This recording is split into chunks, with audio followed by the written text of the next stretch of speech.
మునగాకు వాటి ప్రయోజనాలు. మునగాకులో vitamin A, C, calcium, potassium, iron మరియు అమైనో ఆక్సిడ్స్ పుష్కలంగా ఉన్నాయి. రక్తంలో చక్కెర స్థాయిని నియంత్రించడంలో సహాయపడుతుంది. డయాబెటిస్ ఉన్నవారు మునగాకు రక్తంలో చక్కెర స్థాయిలను అదుపులో ఉంచడంలో సహాయపడుతుంది. గుండె ఆరోగ్యంగా ఉండాలంటే మునగాకులో ఉండే యాంటీ ఆక్సిడెంట్లు పొటాషియం గుండె ఆరోగ్యాన్ని మెరుగుపరుస్తాయి మరియు అధిక రక్తపోటును బీపీ నియంత్రిస్తుంది. ఇంకా ఇందులో ఉండే విటమిన్ సి మరియు యాంటీ ఆక్సిడెంట్లు శరీర నిరోధక శక్తిని పెంచుతాయి. ఆర్థరైటిస్ కీళ్ళ నొప్పుల నుండి ఉపశమనం కలిగిస్తుంది. బాలింతలకు మేలు.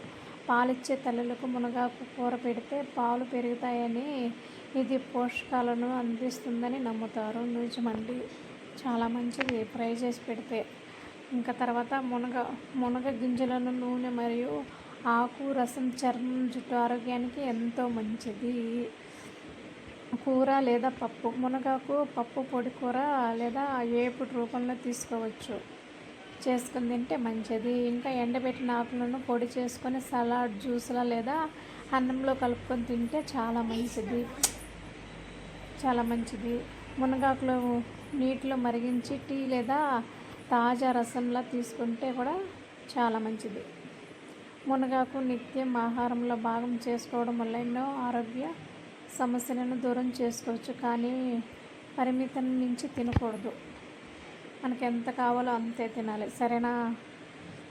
దీనిలో పీచు పదార్థం త్వరగా జీర్ణమయ్యేందుకు తోడ్పడుతుంది. అంతేకాదు కొవ్వును బయటకు పంపేస్తుంది. కాబట్టి ఊబకాయాలు తమ ఆహారం దీన్ని చేర్చుకుంటే చాలా మంచిది.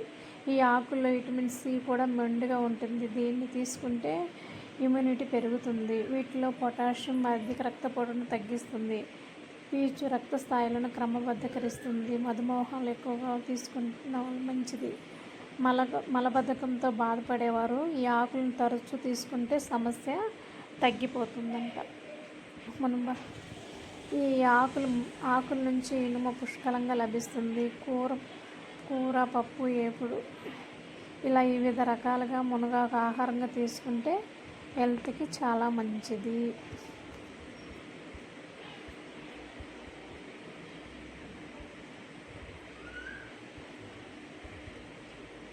ఇంకా వచ్చేసి మునగాకు వల్ల ఏ ప్రయోజనాలు, ఎప్పుడు ఫ్రై చేసుకొని తింటూ ఉండాలి. మునగాకు వల్ల తింటే హెల్త్కి చాలా బెనిఫిట్స్ ఉంది. మునగాకు వల్ల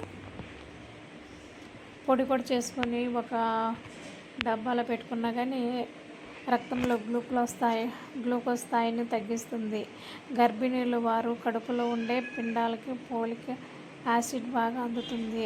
అయితే దీన్ని పరిమితంగానే తీసుకోవాలి.